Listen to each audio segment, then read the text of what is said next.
Hello guys, today we are going to take a look at how to replace the rear brake caliper on a Passat B5 or a 3BG, but it's probably the same procedure on other models too.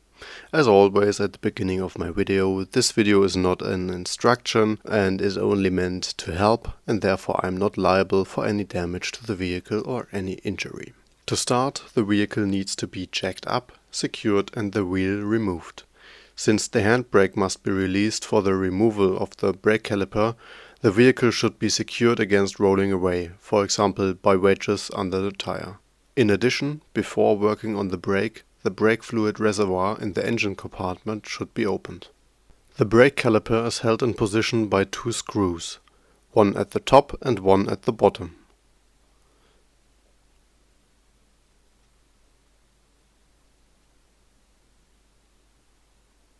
To loosen the screws you need two 13mm wrenches. You turn them in the opposite direction as shown, and then the screw is loosened. Since the screws are often rusted or stuck, it is recommended to spray them with a little penetrating oil or multifunctioning oil a few hours or a day before removal. When doing this, however, you have to be careful that no oil gets on the brake disc and the brake pads. It still may be necessary to use a hammer or an extended lever. Once the screws are loosened, you can probably even turn them out by hand. Before removing them completely, however, you should loosen the screw holding the brake line to the brake caliper, because you can apply much more force when the brake caliper is still in place, because the line is also very tight sometimes. When removing the brake line, make sure to place a bowl under it, because the brake fluid will leak out. Now you have to make sure that the handbrake line is completely released. To do this, simply knock a little here on this handbrake lever. Now you can use a large screwdriver to lever the caliper off the brake disc from various positions until it comes off, just like that. It might also make sense to lever from above and below at the same time. Now it's time to remove the handbrake cable. If you have problems with this, you can simply pull the handbrake lever with pliers in the direction of the handbrake applied. This will relieve the cable. Then you need to remove this clamp here that holds the handbrake cable to the caliper. This will release the brake caliper. My brake discs and pads are still good. I want to use them again. They are only a little rusty. I have to remove the brake pad here first. It is also rusted down a bit on the brake disc. Next, you have to look if these sliding bushings here are smooth running. For me, they do at the bottom, but not at the top. Therefore, I will also exchange them, as they are not too expensive. They are available as a separate set, so the bushing, then this bolt and this lubricant, which should be applied generously so that no water can get in. When you insert the bolt, it's best to turn it so that the lubricant spreads around it. Then make sure that the rubber sleeve is really tight, so it really must snap into place a bit. Next, all the contact areas of the brake caliper and the brake pads must be cleaned and evened out. For this purpose, a wire brush is the right tool, as well as a flat screwdriver for the larger particles. Before reconnecting the brake line to the new caliper, you should first replace the metal seals. To remove them, a side cutter is handy, as you can cut through the seals with it nicely. Then you can push the screw down through and also remove the lower seal.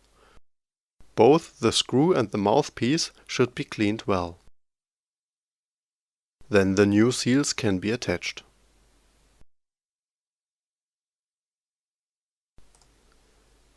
Then the brake line can be bolted to the new caliper. This little pin here is for alignment.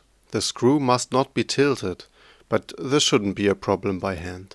You just don't use force. Perhaps the new brake caliper is protected with a plastic cap, which must be removed first. Now the handbrake cable can be fed through this hole here. We will attach it later. Now we lubricate the contact area of the brake pads with the brake caliper and with the metal holders with ceramic paste. Be careful not to get it on the braking surfaces. Now the brake pads can be put back onto the brake disc. Then the brake caliper can be slid back into position and both the upper and lower screw can be tightened with the 2 wrenches as before.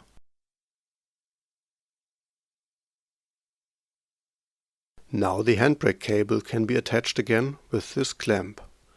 Then you can lubricate the contact area a little bit with ceramic paste and hook it onto the brake caliper. If you haven't done it yet, you have to tighten the screw of the brake line with a wrench.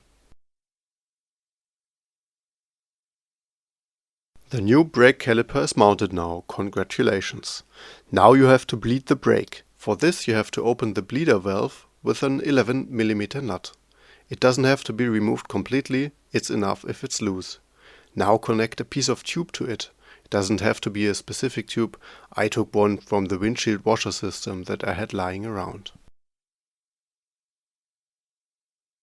Now for bleeding you need a second person who presses the brake pedal and pumps until brake fluid comes out of the hose. If nothing comes out, the valve probably isn't loose enough. That happened to me too, then you just turn it a little bit more open. When a continuous stream of brake fluid comes out of the tube and there are no air bubbles anymore, you can close the valve again.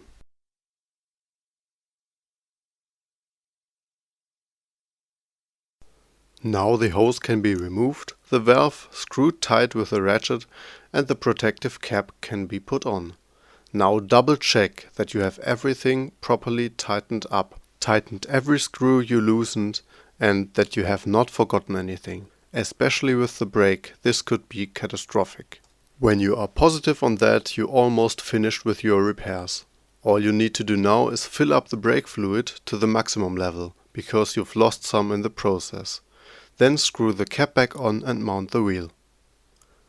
Congratulations, you have successfully replaced the brake caliper and/or brake disc and pads on your Passat. I would advise to drive extra careful for the first few meters. If something went wrong, you will notice it without crashing, because, as I said, working on the brake system is always a bit delicate.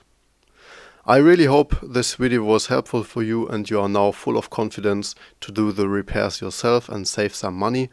If anything is still unclear or you have any other questions, just drop me a line in the comments. For the rest, I would really appreciate a thumbs up and a subscription, and then we'll see each other next time.